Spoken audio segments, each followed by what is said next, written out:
What do you make of Han's and Chewie's first encounter? Hang on, we skipped something. And talk about the life depth. Was it better done in the book or in the film? And so, at least in that aspect, it makes sense. Do you feel that Han is established enough to justify Boba Fett's services in order to capture him? So it makes sense that he's putting so much emphasis on trying to get a bounty for a bounty hunter to get Han finally.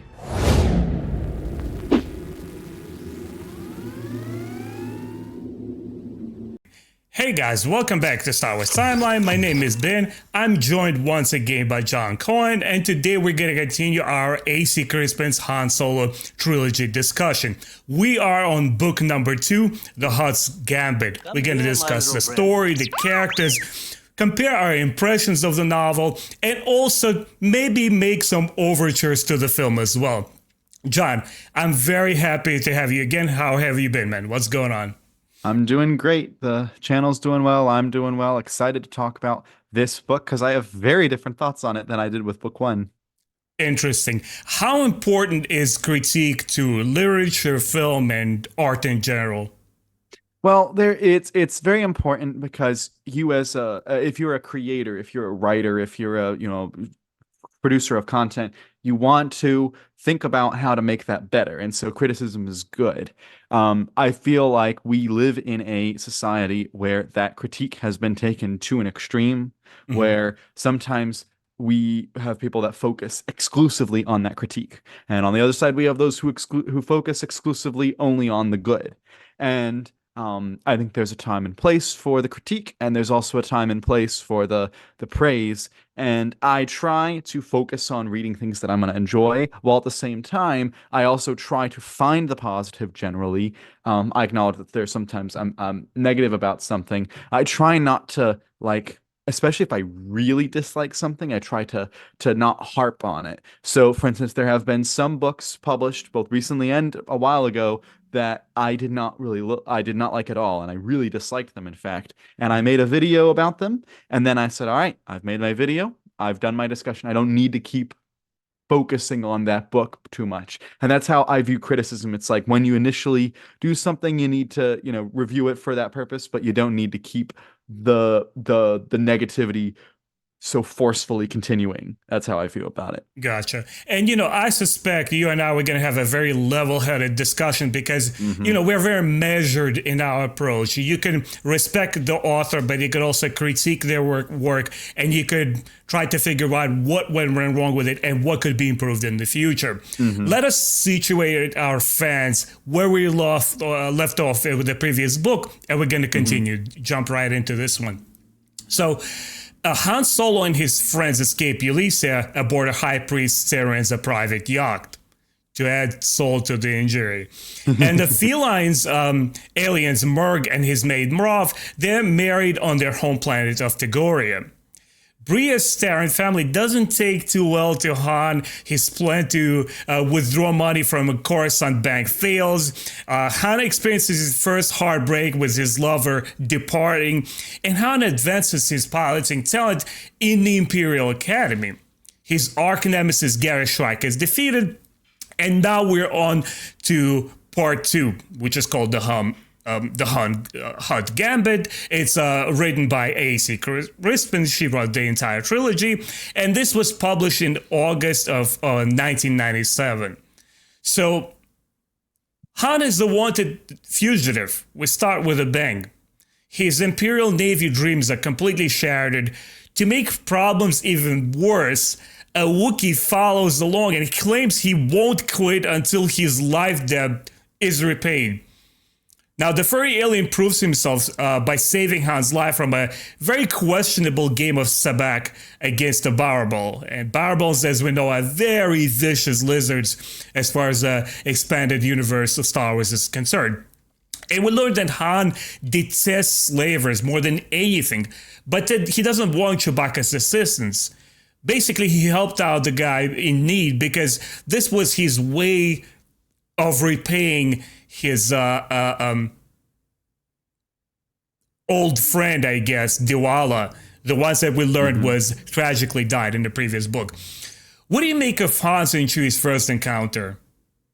This was one of the more frustrating elements of the book for me, Mm. because we start off having skipped what would thought would be the most integral part of an origin story for Han. If we view this trilogy as the origin story for Han, Right. the two of the most integral parts of it are how he was in the academy, how he learned to fly, that type of thing, and then also how he met Chewie. And those are touched on, referenced. Those are, to borrow the old phrase, they're told, but they're not shown. And usually you Mhm. want to show, no tell. And I'm usually actually okay with just telling if you spend a long time telling it. And if they had decided to do like an extended flashback sequence here, I think that that would have been like if they'd said, "Oh, we'll tell you about me and Chewie another time," and then later on in the book explained their backstory, I would have been like, oh, "Okay, Right. I'm I'm okay with that." But instead, it's just kind of offhandedly referenced. Yep, Chewie's with him. He saved him. Now Chewie won't leave him, and he got thrown out of the academy, and we're moving on. And I was like, "Hang on, we skipped something." And I was wondering, like, is there a novel that covers that period of time? I believe there are. For me, you may know more about this. I believe there's comics that cover this storyline, but I don't think there's like a full novel that does it.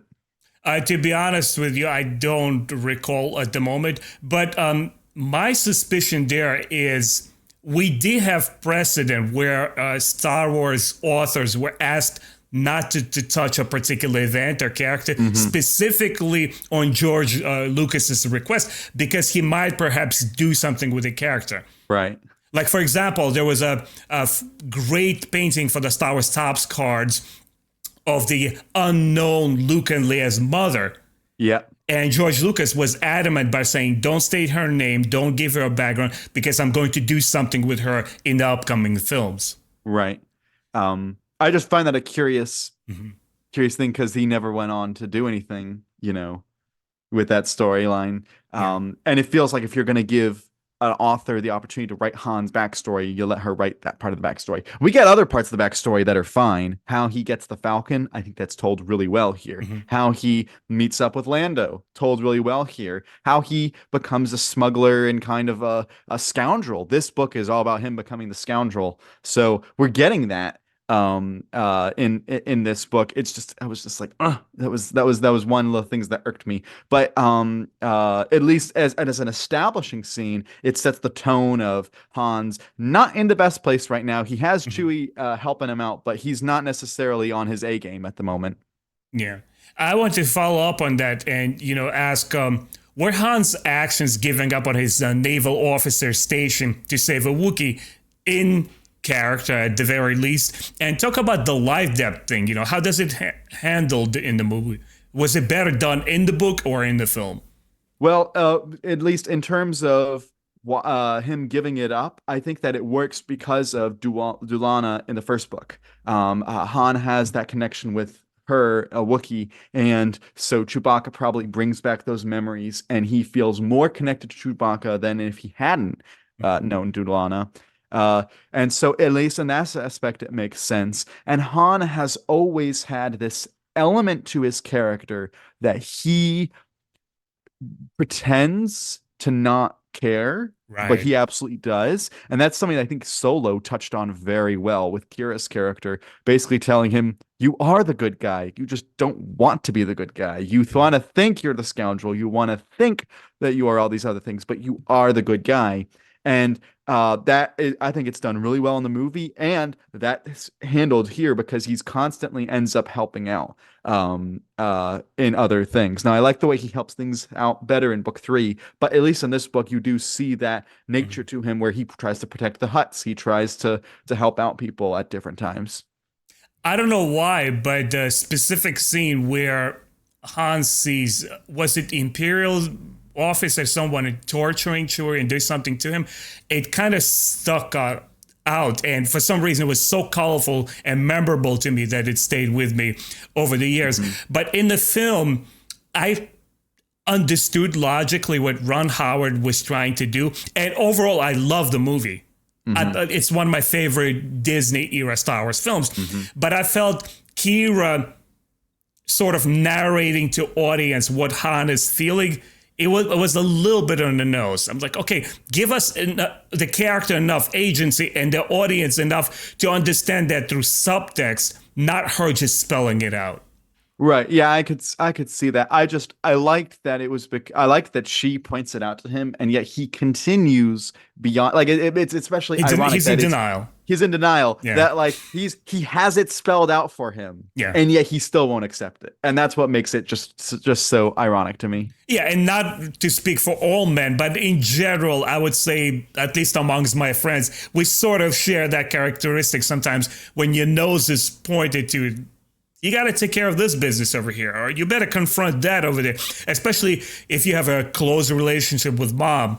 That often happens. Guys are generally kind of slow to pick up on things and follow through with whatever they need to do.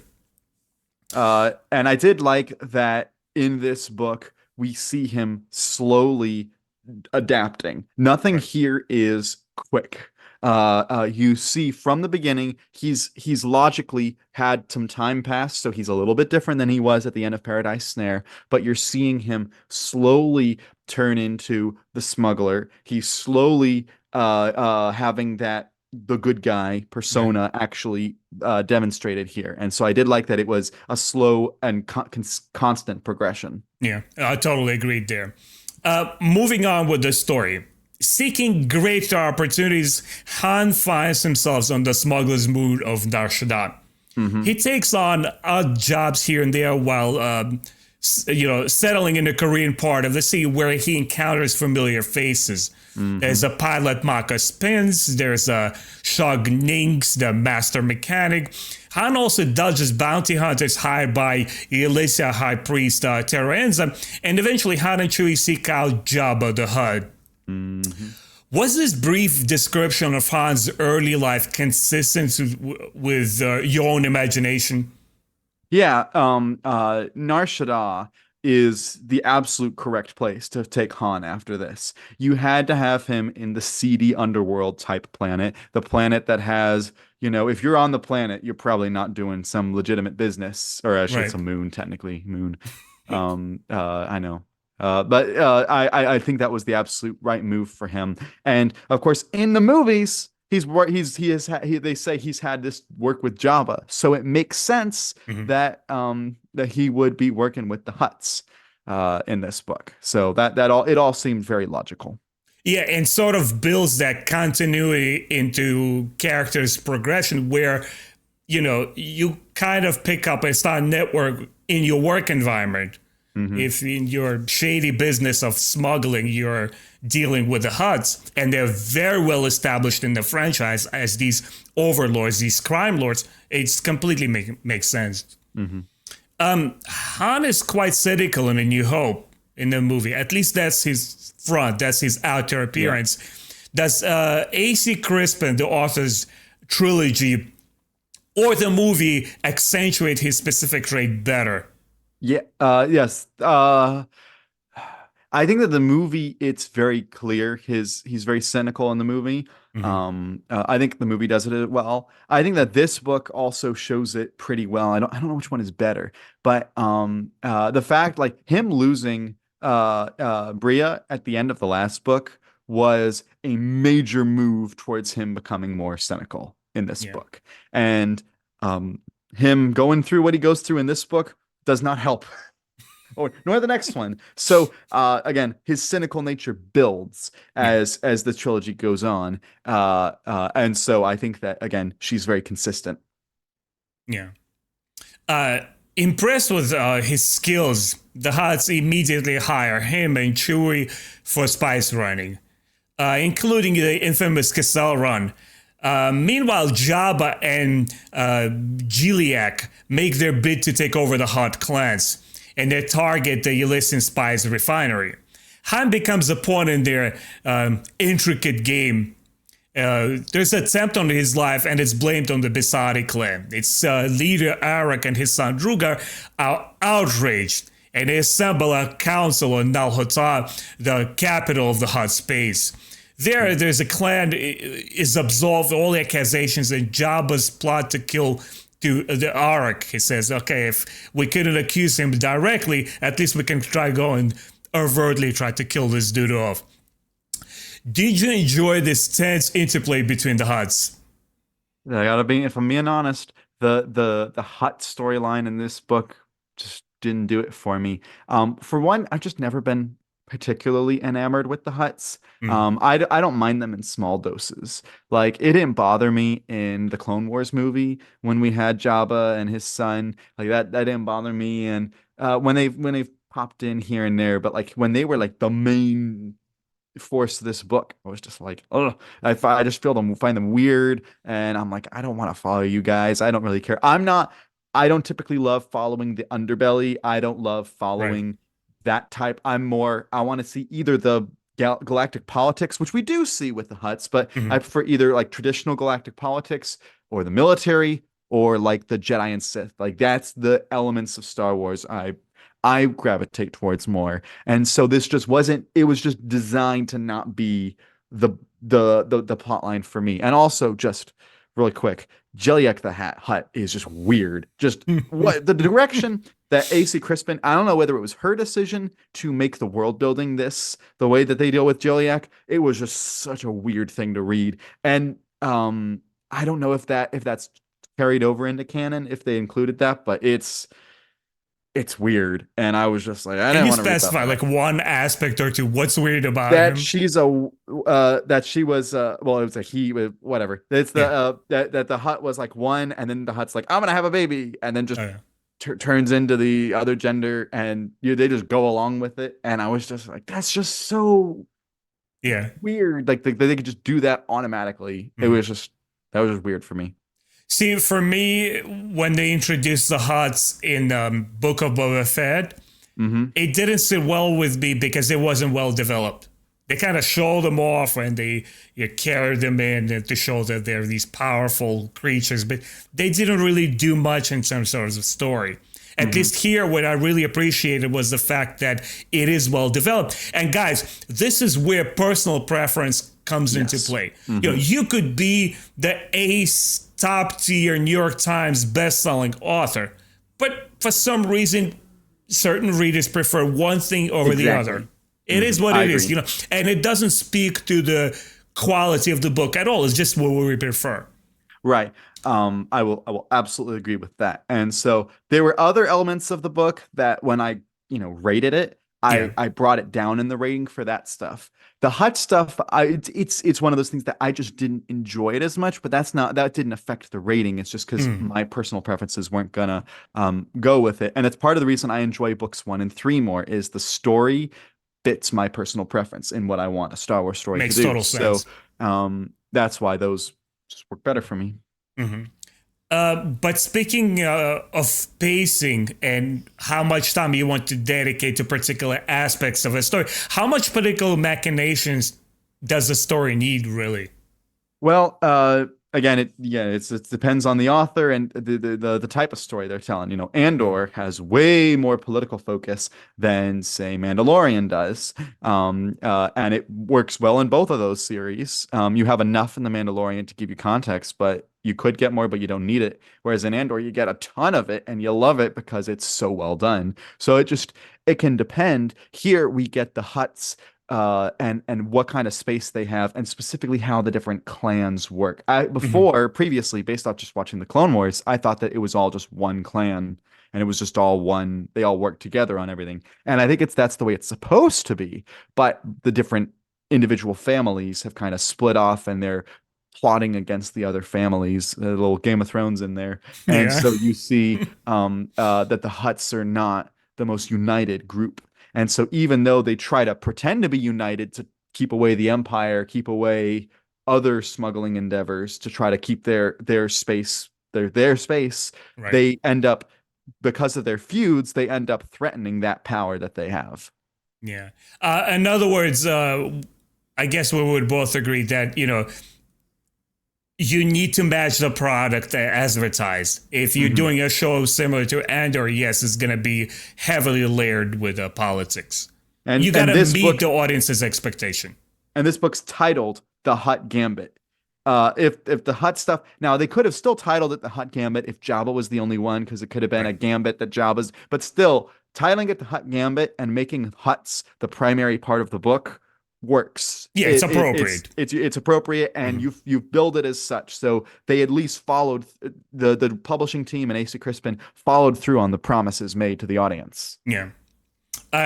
Pushing on, Han and Chewie continue to bond as Han becomes one of the top smugglers in the galaxy and Jabba's personal favorite. He's sweet boy Han. But Han's woes continue. High Priest Terenza astronomically high bounty still stands, and he hires the best men for the job. Now, Han enjoys excesses of live women and gambling. He entangles with a renowned magic performer, Zaveri, resulting in a brief fling. After returning to Shanzala, Han is attacked with a toxic dart. Terrifying the disabled smuggler, he's confronted by no other than Boba Fett. Did the pacing sufficiently handle Han's rise to the top ranks? It did. And so I'll just go ahead and talk about this here. I described book one in our previous conversation and in my reviews as being a lot like Indiana Jones in tone, and with the character of Han is a lot like Indiana Jones.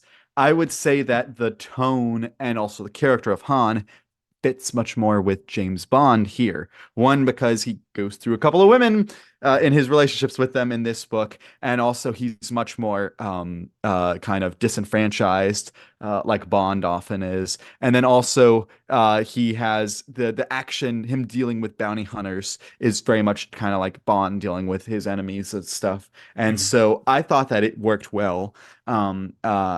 I prefer the stuff that happens with Boba in the next book. But we had to establish that Han had a dynamic with Boba Fett because we know from the movies they're not just any other bounty hunter and prey. It's not like it's just a job, which it is just a job for Boba Fett, but there's history there. And so this does a good job of establishing what that history was like.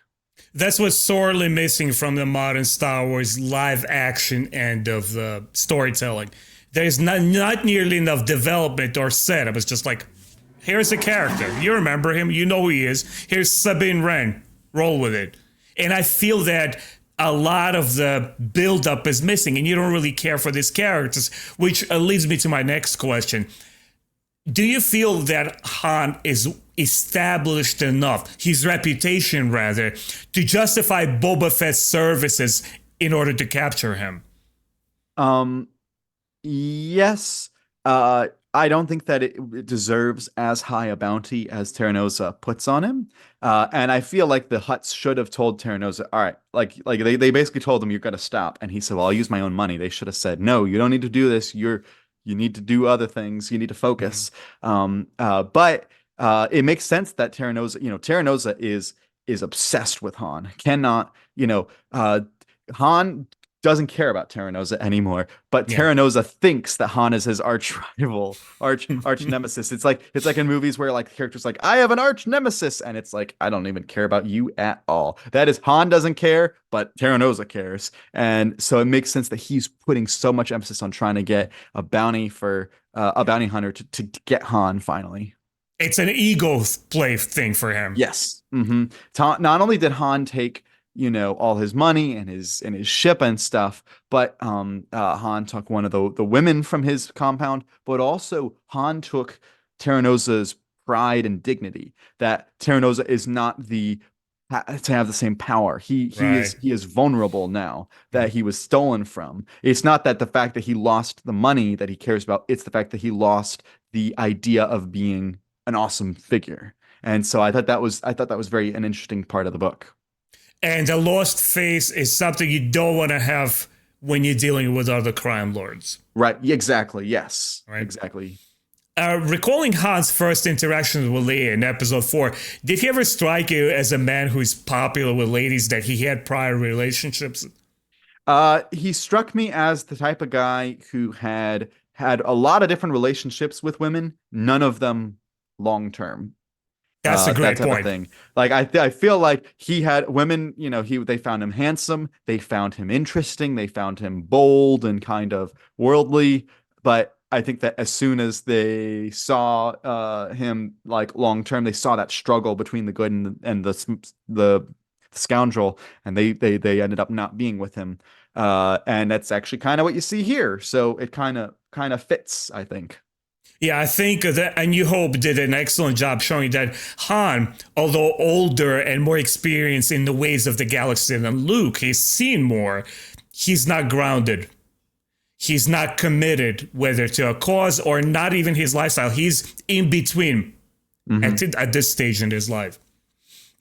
So Han is rescued by a professional gambler, Lando Calrissian, who is in need of a pro pilot.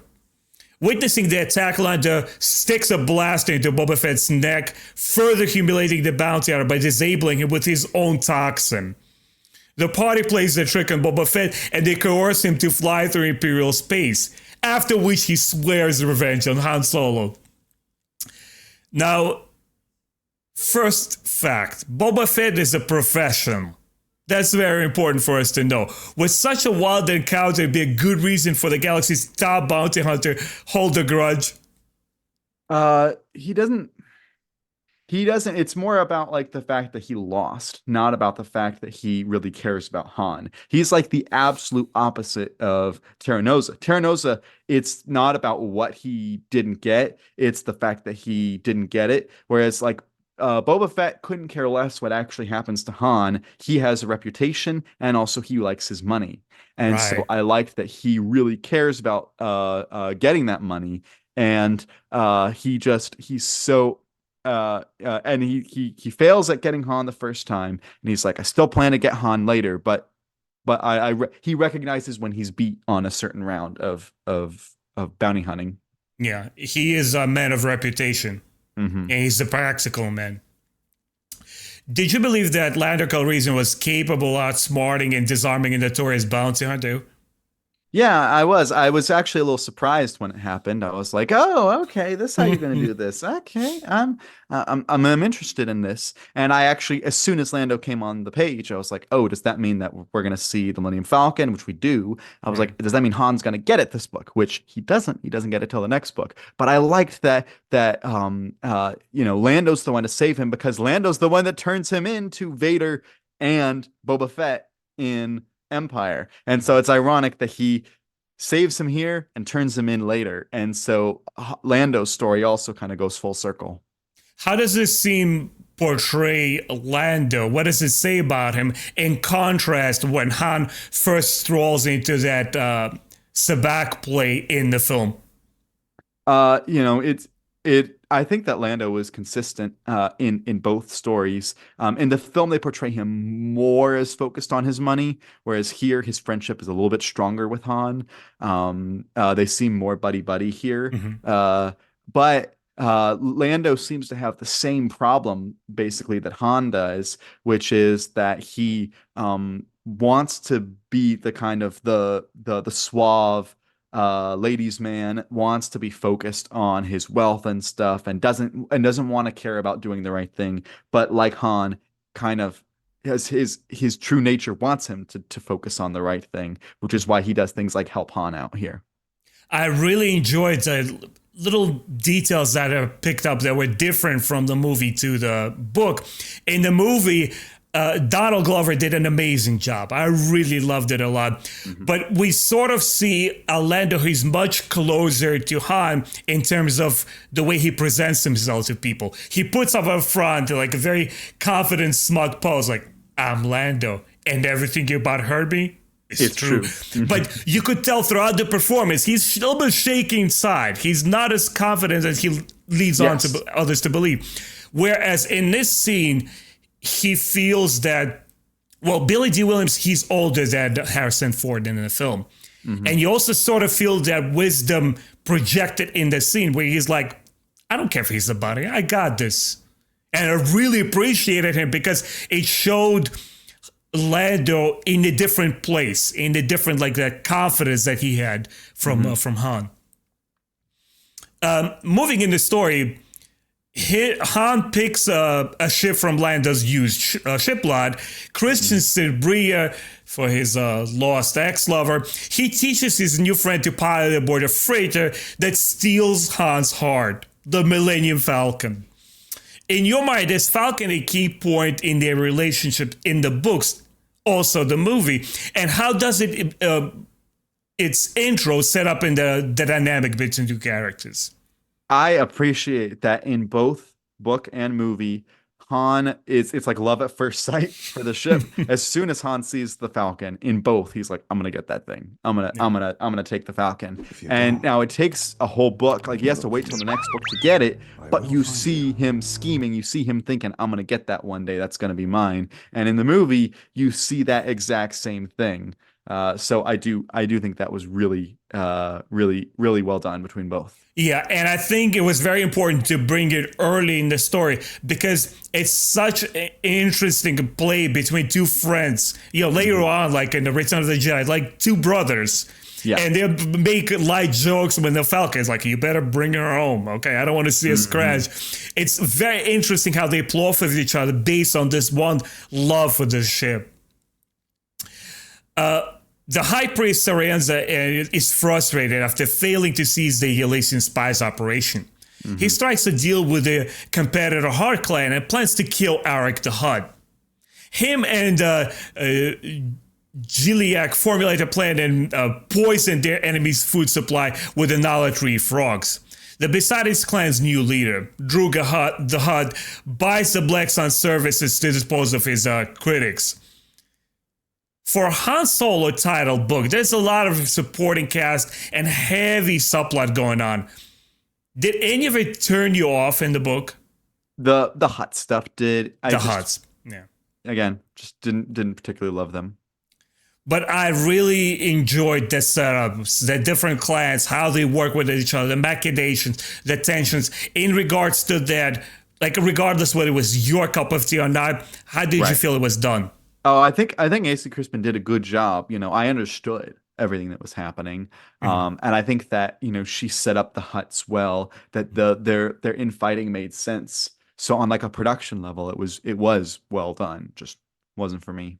I appreciate it. And actually tailored one of the questions, kind of knowing where you're gonna go with this particular book in the trilogy.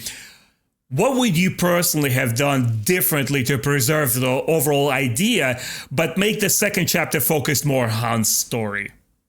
I would have put less emphasis on the Hutt politics for this book and put more emphasis on him going on adventures, or, we should have seen Jabba give him a assignment. You have to take this through this space, and then spend 5 or 6 chapters of Han going on this little adventure, doing the smuggling thing, coming back to Jabba. All right, I did it. I'm on my payment. And Jabba's like, all right, you did the first one. All right, I'm going to give you a harder one now. And we should have seen build up. And that happened, but it would happen like he did this and then he did this. And she was breezing through his time there. And the focus was more on his relationships with these women and with Chewie and with Lando than it was on the actual smuggling run itself. And I would have preferred to put the focus on that. And then it would have been more Han focused and less underworld focused.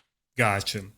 In other words, speaking in video game terms, you would prefer a hub with the crime lord Jabba giving him side missions, and then he's off. You make it back, you get what you got to do. We need to continue the plot, and you're off to the next mission, right?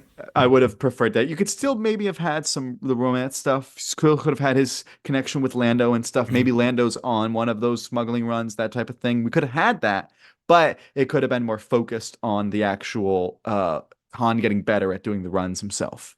Now that I think on it, you actually make a lot of sense, because you could be in an action of a scene aboard a Millennium Falcon or ship, or in the middle of a shootout, and still reference back to, I gotta deliver to, Jabba here. There's a subplot going on with a competitor clan. How's that gonna work out? You could briefly reference it and back to the story. Yeah, makes sense. As Empire clashes with the rebels intensify, A corrupt Imperial morph, Sarn Shield, denounces his Hutt bribes to restore order to the troubled Hutt space, hoping to win the Emperor's sympathy once again. Jabba and other Hutts send Han Solo, familiar with the Empire's workings, to negotiate a deal with the Imperial. When the reluctant Hutt arrives, he's shocked to discover that his lost love, Bria Theron, appears to be Moff Shield's mistress, but secretly she's spying on him with the Corellian resistance. So it was quite a return of events. How likely would Han that we know ever find himself in Imperial space again? I mean, the Imperials controlled a lot of it, and sometimes smuggling means getting your stuff into Imperial space, so that makes sense. And sometimes it's small world is like, of course he would run into Bria, because that always happens in Star Wars where characters are running into each other. That being said, I still think that it made sense, and it works well because Han is still kind of not over her, and she still kind of wishes she could be with him, but also realizes she's so dedicated to the rebellion work, and he's not at this point. And so I wanted more with Bria, but it's okay that we didn't get more with Bria because, again, we get it in the next book, and this is to show they've kind of grown apart. For me, Han traveling back and facing Imperials again only played into the idea that it helped him iron out his swindler maneuvers and his big mouth and trying to get out of situations, not necessarily with his blaster, but navigating how to manipulate people. I promised to that. I promised Jabba all his money. I'm going to bring him back. That's what Han needs to do. You got to be a fast shot, but also you need to be smart about things. We all know the general story beat of boy meets girl, the boy loses girl, and boy gets the girl back. You mentioned that you wanted a little bit more of Bria, but did you want their relationship to resume? It's weird because part of me says, yes, I want them to be together. I want that relationship to resume. Another part of me says, they can't be together. Han has to be with Leia. And so you find that kind of a difficult thing where I understood the whole time he has to not be with Bria. But at the same time, my heart said, oh, I want him to be happy and I want him to be with Bria. So that's props to AC Crispin for making me feel that tug, just like Han feels that tug. Yeah, it speaks to the strength of the characters. Yeah, I also wanted them to get together. Bria is one of the more likable early expanded universe female characters that I met. And once again, she stayed with me over the years. She made such a huge impact, especially what happens in book 3. And it's funny because, with Luke got a lot of love interests in the post Return of the Jedi universe and even in some of the pre-time there, but he got a lot of love interests, and except for Mara, none of them really worked for me. None of them I felt, Luke, you need to end up with this girl.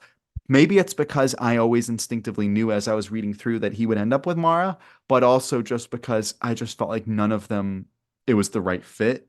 So it's funny where we know Han has to end up with Leia, and yet I also think maybe Bria would have been the right fit. And then also, same with Solo, I spent the whole movie wishing, I just wish he would end up with Kira. And I know that because of her history, maybe that's not the best idea, but still I want him to end up with her. And so I liked that. I felt that connection with Kira. I feel that connection with Bria. I stand, I believe, in the minority of huge fans of Luke's Callista relationships. Okay. I remember reading it. I was like, this is such a cool, unexpected, crazy idea of a Jedi ancient spirit trapped in machinery, kind of like a Deus Ex Machina, and then she comes a person. I was cheering for a second. Could you please, Luke, go for that? It would be so interesting. Obviously, eventually, you kind of like warm up to Mara Jade, but I thought it was such a cool, weird, wonky concept. I loved it. Ever the spy himself, Han learns of Admiral Wizenzel's Grelax attack force and is sent to offer him a bribe. The Admiral trades his battle plans in exchange for precious gems, offering the Nar Shaddaa defenders a fighting chance. Han returns and together with his friends, the Imperial freighter pilot, the super mechanic, and the performer Zaveri, they join forces. There's a lot of world building in the second chapter. Was the supporting cast developed well enough to make you feel excited when Han reunited with his friends? Yes, and I was happy that Zavrae had more than just being the love interest. She also is integral to them winning the battle because of her illusions that she creates. And I thought that the ending battle was so creative and visual. And I'm not a battle person. I don't really like care about reading about battles in books. Give me more characters having dialogue. But this battle I thought was really well done because I could see the way that the Imperials were fooled by this and how they were able to move in when the Imperials weren't looking and how they were able to fight off the Imperials and how it was all part of the plan because the Imperials wanted to lose, or at least Grelax wanted them to lose so that he could get his gems, and Han and them wanted them to lose so they could protect the Hutt land. So I did appreciate this, and I think it's the longest chapter in the book is the whole battle sequence, but I thought it was really well done. Yeah. And another point on Zaveri, she was an excellent example of good character development, a good story. She wasn't just a representation of women in Star Wars. Like, oh, by the way, I'm going to waltz into the story, have a fling with Han. We dispose of it. We don't need you anymore. Right. Maybe it's a female author, a very talented author, bringing her outlook and experience into the novel. It shows that, look, no, there's more that she could accomplish with the story. There's more she could give us. And I had exactly the same feeling. By the time this particular book was over, I said, wow, she's sort of more of a friend and an ally than a fling. It's understandable that a dashing guy and a beautiful woman have like a intimate, like a kind of sexual tension and intimacy together. But past that point, like there's nothing more to the story, to the character. What else could it be done? And this book capitalizes on that in a very meaningful way. Yeah. Another question I have is, why in the world would Han help the Hutt defend Nar Shaddaa? Well, Han likes his smuggling, and Han likes employment. And right now, he is pretty much guaranteed employment with the Hutts. And also, the Hutts really like him. As you said, Jabba feels like it's his boy. And so, of course, Han wants to keep that relationship going. And so Han's not fighting the Empire because he hates the Empire, although he doesn't particularly love him at this point. Han's doing it because this is going to benefit him. He sees the monetary value. He sees the potential that he can get enough credits that he can win back the Falcon. And so I thought that this made absolute sense that Han would be so dedicated to protecting the Hutt space.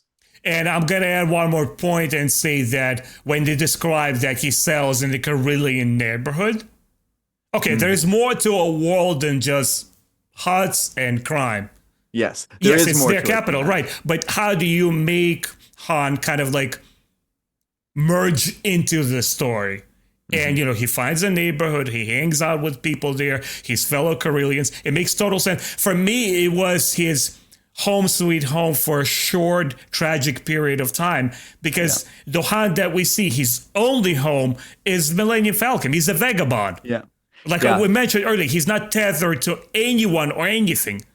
It's like actual Corellia doesn't have the nostalgia value for him in this book series because he was on the ship most of the time. But this kind of like fake Corellia does have that value. And the fact that he has, for lack of a better word, it's like a squire, like an apprentice, that little kid who is, also wants to be a solo, and that little kid who wants to help him out. And so Han has, it's almost like a family kind of, that he has to protect in the Hutt space. So that gives him an additional reason to help out the Hutts. Yeah. It's interesting how you view Han's relationships to Carillion.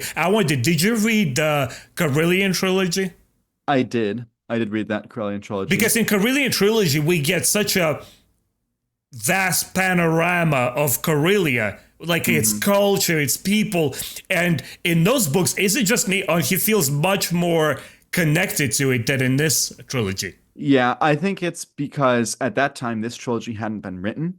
And so they were under the assumption that maybe he does have connections there. And they were also establishing his family, like Thraken Sal Solo, who does make an appearance in book 1 here. But Thraken Sal Solo and other solo family members that are intricately connected with Corellia, and it feels much more like a home. And so, in some ways, you could say this is kind of softly retconning that idea Mhm. that he doesn't care about that as much. But at the same time, maybe the argument is that he grows to love Corellia later on.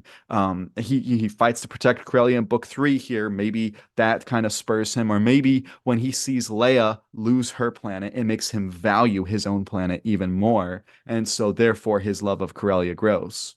Yeah, and it shows you the working process, how different authors kind of like layer their ideas in between different novels and throughout a long period of time, right? The expanded universe is 40 plus years of storytelling, and they were kind of navigating it, communicating with each other. Hey, like Kevin G. Anderson, in one of the interviews, he says he would talk to Tim Zahn and say, like, hold on a second, are you doing anything with your kids over here? I'm going to introduce them into my series, and vice versa. Right. Yeah. It's Yeah. very And interesting to monitor. I don't know whether AC Crispin had conversations. I'm sure that the editors conveyed everything they needed to convey. She may have had conversations with Roger Allen McBride and the other authors who were writing about Han at the time. But regardless, it ends up working out because, again, they're so separated by time. There's probably like, what, 20 years between the Right. stories. And so they're able to say, yeah, he's changed a little bit over time. Back to the story, the Admiral is commanded to retreat and allows smugglers a victory. Everything went according to plan, and smugglers win the day. Upon delivering the precious gem payment, Han witnesses Admiral Grelak's execution at the hands of the Emperor's right-hand man, Lord Vader. Shaken, he returns to Nar Shaddaa and resumes his smuggler's lifestyle, looking to replace his battered ship. Han hears of a sabacc tournament on Bespin's Cloud City from his Panlander Calrissian, and he says, you know what? I'll join too. I think That the ending of this book is the best part of the book because that scene with Vader is just chilling. And it's been done to death at this point, but it's still so well done here. The idea that Han witnesses Vader, but he doesn't actually see Vader. He just hears Vader's breathing and hears him kill and choke Grelax, and Han has to wait there with Chewie and hope that they can get out alive. I thought that was really well done. And then the promise of more is, it felt like that ending was, you get a little bit of Ternosa saying, I'm gonna get Han actually for real this time, and you're like, all right, so we're promised that in book 3, which we do get, and we're promised Bria Theron, she's gonna show up again, which she does, and we're promised that Han's gonna go after the Falcon, which is one of the first things that we get in the 3rd book. And so this was a very effective way of, we've wrapped up everything for this book, all the storylines of the Hutts and of protecting the Hutt space and of Han's relation. We've tied up his relationship with Zavrai. It's done. They're not doing anything now. And we are setting up, this is where we're going to go. And so it does the good job, as book 1 did. I said book 1 could be read as a standalone, basically. Book 1 finishes up its own story, but also leaves open options for the future. This book does the same thing. It finishes its own story, sets things up for the future. Yeah, you read basically right into my question and went right into it. That's, kind of shows that we're of the same mind. The scene with Vader, in your mind, was it a way to tie the book into the greater expanded universe story, or did it really play into that dramatic effect at the end of the book? I think that she needed a way to establish that the Empire was figuring this out, that the Grelax was corrupt. And also, I think that they wanted to add in the touchstones of more Star Wars elements. What are the touchstones of Star Wars? Darth Vader. There's no bigger touchstone, really. So I think that was effective. Yeah, from what I remember, again, vaguely, it's been years. Also, the fact that, remind me if I'm mistaken, he never has eyes on Vader, right? No, he never does. He just hears it, which works because in A New Hope, he kind of sees Vader from afar, but he doesn't have any really interaction. And there's no recognition, There's no recognition. And in Empire, he does, but that's because he's been with the rebels who have been around Vader, and so that recognition makes sense. So I'm glad that he didn't see Vader, because it would have caused a bit of an interesting issue here. But he knows of Vader, certainly, at this point. Well, briefly, you mentioned this phenomenon of a small world. Han meets Lando, who speaks of a sabacc game. Obviously, it's taking place on Bespin. Does the galaxy ever feel too small when are met with familiar characters and locations instead of trying to use some new setting. Well, for instance, I would have kept the Sabacc game. I would have kept it with Lando, and I would have even had Lando tell him about it. I wouldn't have done it on Bespin or Cloud City. I would have gone somewhere else, maybe reference Cloud City somehow so you get that touchstone in, but Mhm. I wouldn't have necessarily set it on there because there's no need to. With something like a Sabacc tournament, you can do that anywhere you want. Yeah. It's just that they decided, oh, Cloud City, you don't have to do much world building when you use something previously established. But at the same time, it gets people to think who are reading a lot of the stuff to be like, all right, you're just going back there again, I guess. Mhm.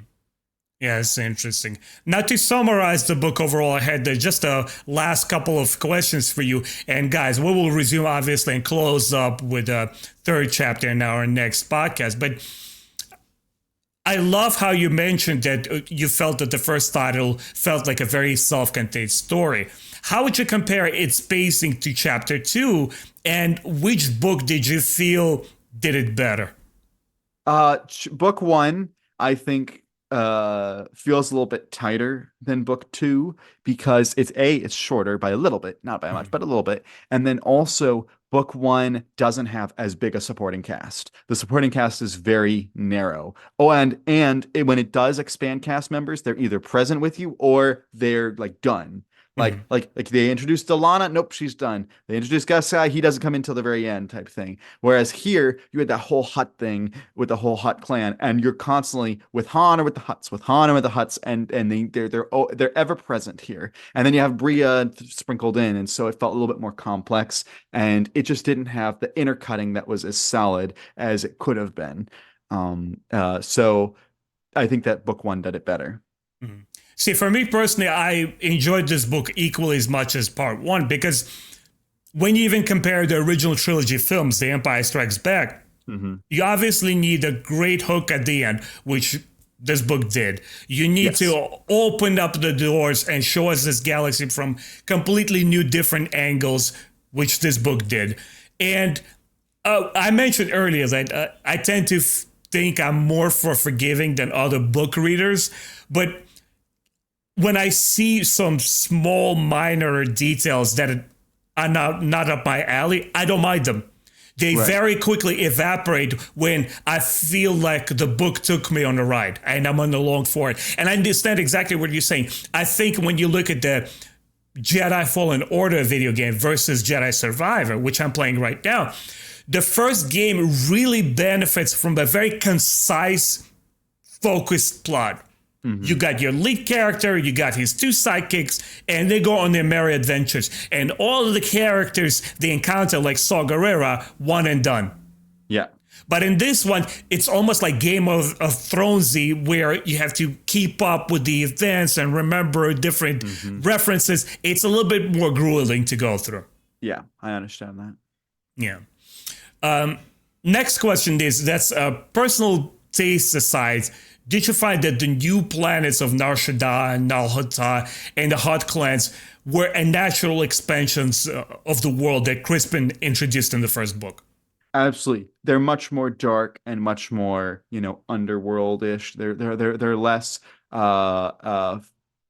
they're they're they're different than the way she established things before, but they match the tone and they match the story that needed. They needed this underworld for this book. They needed the Nar Shaddaa and Nal Hutta stuff. So it totally made sense.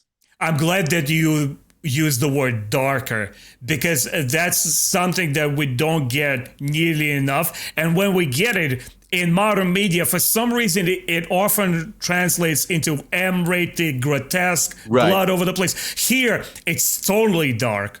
Hmm. And this Exactly. book could be sold on the bookstand to like early teens. Like I would Yes. let my 10-year-old kid, if I had one, I would let him read this book. Like that's okay. But what's really exciting is that how she uses dramatics and artistry to bring you to that level and tell you a more mature story. I agree. Yeah, it is dark through the tone, not through the description necessarily. Mhm. And you sort of halfway answered my last question, which probably speaks of your telepathy skills. But what does a second chapter in a book or a movie absolutely need to accomplish in a trilogy, and how successful was the Hutt Gambit? Well, it has to, again, tie up its own story and promise the finale, promise a little bit more. And this did exactly that. So it accomplished what it needed to do. Yeah. John, any last words? We'll wrap it up here. Once again, I'm so happy you joined me. I was a little bit late with our scheduling here, which my apologies here. But no, it's totally fine. And I really appreciate the fact that you and I have completely different outlooks on it. We like different things about the book. It has something to offer to the readers. Mm-hmm. I'll just say that, I think I gave the book like a 7.5 out of 10, which is still a good rating. It just didn't hit the heights that the first book had hit for me. But it's still an enjoyable book. I still had a good time with that. I'm still glad I read it. I still think it adds and perfectly matches Han. I just think that the first one and the next one fit better for me. So I'm very excited to talk about book 3 because I have lots of thoughts on that too. Yeah, well, we'll see how that goes. But I think it's also, once again, very important not to be just this happy seal and focus on this hyper positivity. It's good to critique. It's good to disagree. And it's also nice to self-reflect and say, well, you know what, maybe it's not for me, but it may be good for you. That's what I did for my John Jackson Miller's Kenobi book review. It didn't work for me. It doesn't mean it's a bad book. It could work for you. Because, and it gave me a lot more perspective when I actually got the pleasure to interview the author, is that when you understand where he's coming from, technically, what he's allowed to do, what he wants to do with the book, and then you kind of put yourself into it and say, well, hold on a second. He's not writing a book for me. He's writing it for a huge audience of Star Wars. And you became more appreciative of things, even the ones you criticized. No, he wrote Kenobi for me.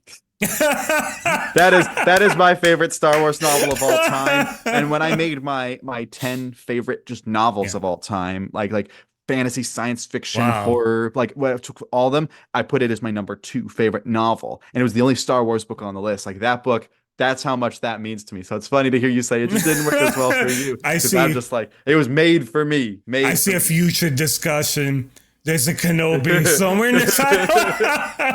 But guys, that's the one I've read so many times. Like I could reread it, and also I don't have to because I've read it so many times. It just ingrains, which I assume is the case for you with this trilogy that you've read it so many times. No, I read it only once. You've only read it once? Every single Legends book I read only once. I'm going out by my memories of 10 plus years ago of reading them, plus bouncing off and refreshing my memory ideas that you guys give me, my interviewees. Wow. Yeah, I only read them once. Who has the time? I would read one Star Wars book and 5 other science fiction novels in between, plus college, plus work. I do that too. So I get that. Yeah, I can't go back and reread all the time. So I get that. You just looking at your bookshelf behind you, you're the book Jedi Master, and I'm the Padawan in this case. No. But as you said, we each bring stuff to the table. So yeah. Well, John, once again, it's been a pleasure having you. Guys, if you enjoyed this podcast, feel free to support us. I'll drop all the important links in the video description. Please go check out John's amazing, fantastic book review channel. Leave your likes in the comments here, and we'll meet you for the final and third Han Solo trilogy book discussion. Take care, guys. Bye.